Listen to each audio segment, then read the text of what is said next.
Salut tout le monde, c'est Melvin, j'espère que vous allez bien. Je vous retrouve aujourd'hui pour une nouvelle vidéo dans laquelle je vais vous raconter une histoire qui est plus ou moins différente des autres que j'ai l'habitude de raconter sur cette chaîne. Vous allez voir, le style est un peu différent et la fin change aussi pas mal.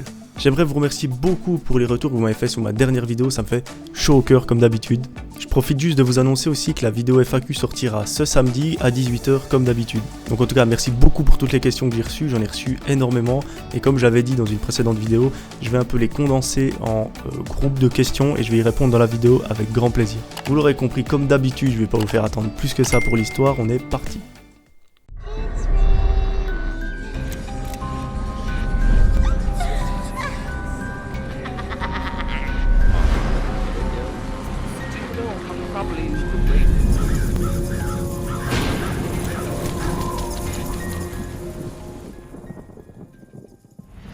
Aujourd'hui, Daniel nous raconte l'histoire que son père a vécue il y a plusieurs années. Le père de Daniel est bûcheron de métier. En gros, le père de Daniel travaille pour une société et son rôle c'est d'abattre des arbres. On lui dit en fait, toi tu vas abattre cet arbre-là et cet arbre-là et t'es payé en fonction du nombre d'arbres que tu mets en bas. Il travaille assez souvent seul au milieu de la forêt, mais ça se peut que des fois il soit en plus grande équipe pour aller encore un peu plus profond dans la forêt. En gros, il est vraiment payé à l'arbre et pas en fonction du temps qu'il fait pour l'abattre. Quand ils travaillent ensemble, donc en équipe au milieu de la forêt, ils utilisent des radios pour pouvoir communiquer, parce que c'est toujours plus simple que d'hurler à travers la forêt et que personne nous entende. Le père de Daniel a un collègue qui s'appelle John et ils travaillent souvent ensemble. Au début de l'histoire, le père de Daniel et John sont affectés à un nouveau lieu de travail. C'est dans une très grande forêt et assez profond dans la forêt. En gros, leur mission c'est comme d'habitude, ils doivent abattre certains arbres et s'occuper un peu de tout nettoyer. Étant donné que la mission va durer quelques jours, en fait, ils décident de prendre des tentes, etc., enfin un équipement pour pouvoir rester sur place la nuit. C'est beaucoup plus simple, ça fait gagner beaucoup de temps à tout le monde et c'est plus pratique. Ils vont rester là-bas approximativement 10 jours pour pouvoir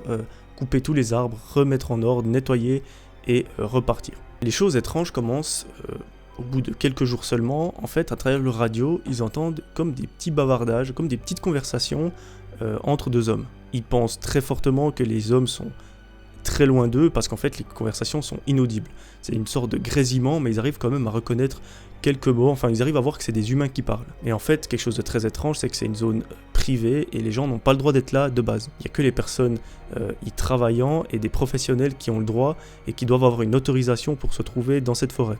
Donc théoriquement, les voix qu'on entend sur les radios ne sont pas du personnel parce que sinon ils le sauraient et elles ne sont pas censées être là. L'endroit où ils se trouvent, en fait, comme je vous dis, c'est une grande forêt qui se trouve dans une montagne et en fait, plus ils s'enfonçaient dans la forêt et montaient dans la montagne, les mots devenaient de plus en plus audibles. Donc par déduction, ils se rapprochaient de plus en plus de ces deux hommes. Sur le chemin, le père de Daniel et John découvrent en fait des sortes d'objets qui ont pu appartenir à des humains. Ils trouvent aussi des conteneurs d'objets, enfin ils trouvent vraiment toutes sortes de choses qui laissent penser que des humains sont passés par là. Donc de nouveau, ça ne doit pas être là parce que personne n'a le droit d'être là sauf des professionnels. Et quand on est professionnel et qu'on travaille sur un endroit, normalement on nettoie ce qu'on fait comme les déchets, etc. On les reprend avec pour laisser la place comme on l'a retrouvée. Donc ça peut pas être des professionnels. Donc pendant quelques jours, ils travaillent, ils coupent des arbres, ils nettoient, ils font leur boulot et chaque soir ils rentrent, ils ont fait un espèce de petit campement avec des tentes, un feu au milieu et ils rentrent justement dans leur tente pour dormir, passer la nuit et repartir le lendemain. Chaque jour qui passe, ils avancent un peu plus dans la forêt et c'est un fameux jour où en justement s'enfonçant dans la forêt, ils découvrent une tente. Dans cette tente, il y a un sac de couchage pour une personne et on a franchement l'impression que quelqu'un y a vécu il n'y a pas si longtemps que ça. Ils trouvent également dans la tente un sac de voyage et ils décident de l'ouvrir pour y voir ce qui se trouve à l'intérieur. Là, ils sont stupéfaits. En fait, il y a des choses qui laissent tout droit penser que c'est une personne très mal intentionnée qui possède ce sac parce qu'en fait, ils retrouvent des menottes, des rubans adhésifs, des couteaux, toutes sortes d'objets comme ça pour faire potentiellement du mal à une personne et là, ils se disent la personne n'est pas forcément très bien intentionnée. Donc on va quand même rester sur nos gardes et faire attention, pas que quelqu'un vienne derrière nous, qui nous tape, enfin vraiment on va vraiment faire attention à nous. Une chose vraiment qui les a choqués dans le sac, c'est qu'ils ont retrouvé des photos de scènes de crime, par exemple que ce soit des enfants qui sont kidnappés, des gens qui sont torturés, etc. Donc ça les a vraiment fait réfléchir, les a fait prendre conscience en fait de se dire on est dans une forêt, il n'y a pas forcément une personne très bien intentionnée qui se trouve pas loin de nous. On va vraiment faire gaffe. Ils trouvent aussi une petite quantité de nourriture et ce qui leur fait dire que la personne a habité dans cette tente il n'y a pas si longtemps que ça, c'est qu'ils ont trouvé des pommes et qu'elles ne sont pas moisies. Et les pommes, vous savez, quand on les laisse à l'air libre, elles deviennent en principe toutes brunes, enfin vraiment toutes pourries assez rapidement. Et là, elle était plutôt dans un bon état. Donc, cette pomme n'est pas là depuis des années. À ce moment-là, ils sont seuls dans la montagne et dans la forêt. La nuit va pas tarder à tomber. Et il y a potentiellement une ou plusieurs personnes très mal intentionnées dans cette forêt. Peut-être qu'ils les guettent. Et là, ça commence à foutre les boules. John, lui, veut se tirer de là le plus rapidement possible. Mais le père de Daniel, lui, est quelqu'un qui travaille mais énormément, qui est vraiment très appliqué et investi dans son travail, et lui il est vraiment venu là pour faire le job, couper les arbres et vraiment faire ce qu'on lui a dit de faire. Donc lui il veut pas quitter l'endroit avant que le travail soit fait. Et là le père de Daniel dit à John, écoute, on va rester là, on ne communique plus par radio parce que potentiellement les gens qu'on a entendus peuvent nous écouter. Donc on communique plus par radio sauf en cas d'extrême urgence, mais on va rester ensemble et toujours se parler en voix normale. Ça leur permet aussi de voir si quelqu'un parle encore dans la radio et d'entendre ce qu'ils se disent. Parce que étant donné qu'ils sont plus proches des individus, ils arrivent à entendre un peu plus nettement les conversations. Au bout de quelques heures, ils entendent la fameuse radio s'allumer et ils entendent une conversation. C'est un homme qui dit à une autre personne, écoute, j'ai trouvé du bois, on va pouvoir faire un feu, on va pouvoir installer le campement.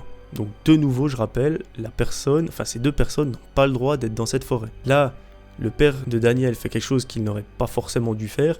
Il prend la radio et essaye de communiquer avec eux. Et leur dit, qui êtes-vous? Que faites-vous ici? C'est quoi votre but? Vous n'avez pas le droit d'être ici. Il n'a jamais de réponse et à partir de ce moment-là, ils n'entendront plus jamais un bruit dans la radio. La nuit tombe sur la forêt, il fait extrêmement sombre et John et le père de Daniel décident de retourner dans leur campement de fortune, enfin leurs quelques tentes pour pouvoir y passer la nuit.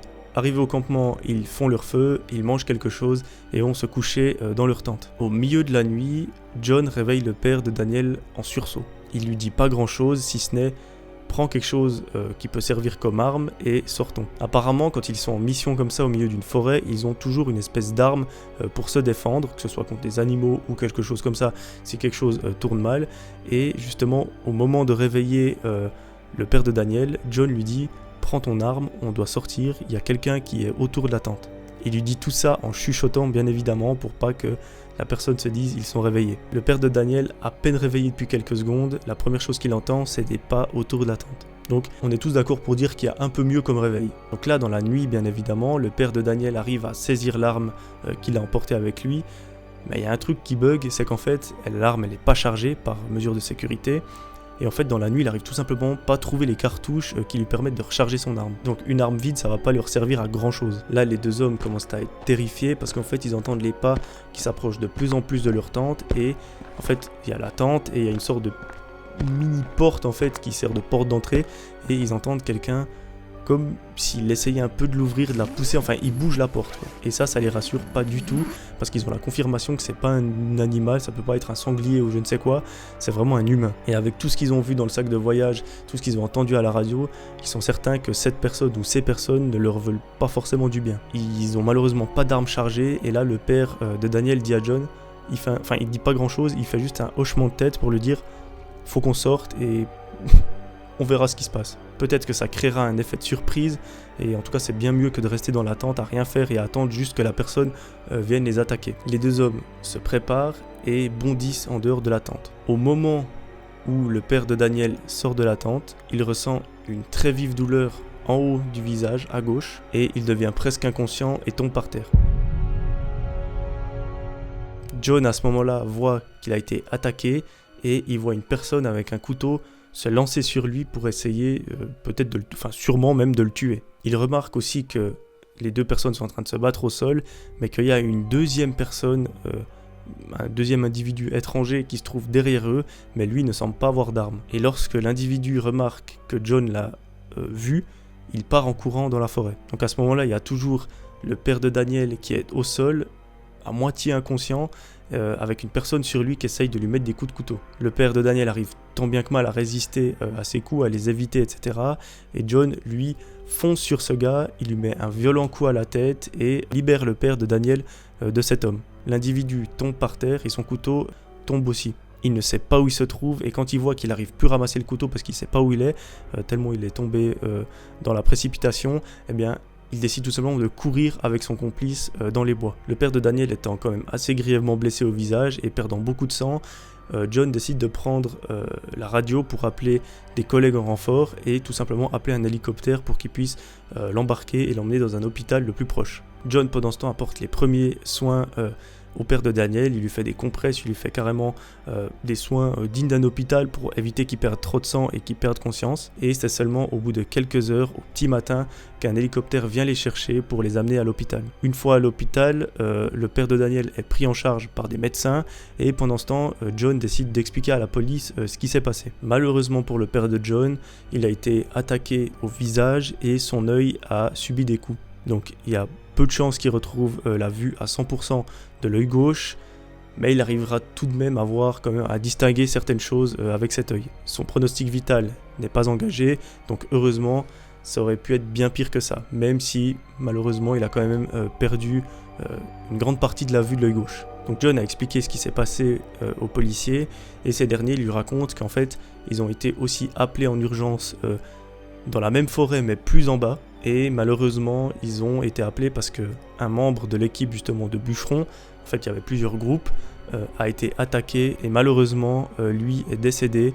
Il a reçu plusieurs coups de couteau au niveau de la poitrine et il a tout simplement pas survécu à ses blessures. Donc en fait ça veut dire qu'il y avait plusieurs groupes d'individus dans la forêt et on ne sait pas du tout ce qu'ils cherchaient, ce qu'ils voulaient, mais ils ont tout simplement agressé les bûcherons et malheureusement quelqu'un a perdu la vie. Bien évidemment, vu que c'est une forêt qui est énorme, en pleine nuit, etc., les individus, enfin les agresseurs ont réussi à s'échapper et ils ne retrouveront jamais leurs traces. À l'heure actuelle, on ne sait toujours pas les motivations des agresseurs, on ne sait pas ce qu'ils cherchaient, on ne sait pas ce qu'ils voulaient, pourquoi ils étaient là, ils avaient tout simplement pas l'autorisation d'être là. Donc bilan de cette aventure, c'est qu'il y a une personne qui a perdu la vue et qui reste un peu défigurée et un peu plus tragique, une personne qui est décédée justement dans cette forêt. Daniel nous raconte aujourd'hui que son père arrive à distinguer certaines formes un peu de l'œil gauche, mais que voilà, c'est encore pas ça et que ça sera probablement jamais la même chose qu'avant, mais qu'il a réussi un peu à se remettre du choc psychologique que ça lui a apporté. Il a quand même décidé de quitter son entreprise, quitter son travail pour faire complètement autre chose, parce qu'il a tout simplement été vraiment traumatisé et je pense qu'il y a de quoi suite à cette aventure. Il nous dit quand même que John et son père sont restés presque meilleurs amis suite à cette aventure parce que ça les a tellement liés, en fait ça les a tellement soudés de vivre ça ensemble que voilà, ils se sont pas quittés du tout et ils continuent de se voir très fréquemment et ils en reparlent de temps en temps, mais tous les deux vont bien actuellement, autant physiquement que psychologiquement, et c'est ça qui compte. Voilà, c'est la fin de cette vidéo, j'espère qu'elle vous aura plu. Je vous ai dit qu'elle était un peu différente des autres, autant le style, parce que c'est quelque chose qu'on n'a pas l'habitude de voir, c'est quelque chose qui peut un peu moins arriver à tout le monde que les autres histoires. C'est un peu différent qu'un livreur qui vient toquer à votre porte en tout cas, parce qu'on n'est pas tous bûcherons et on n'a pas tous vocation à faire ça comme métier. La fin est aussi très différente parce que c'est pas l'habitude qu'on a des meurtres, etc. Donc voilà, j'espère qu'elle vous aura plu. En tout cas, dites-moi dans les commentaires si c'est le cas. Dites-moi aussi ce que vous en avez pensé de façon globale, ça me ferait super plaisir d'entendre vos retours. Pour moi, ça a été un réel plaisir comme d'habitude de vous la raconter. Moi, je vous retrouve très vite pour une nouvelle vidéo. C'était Melvin, ciao ciao.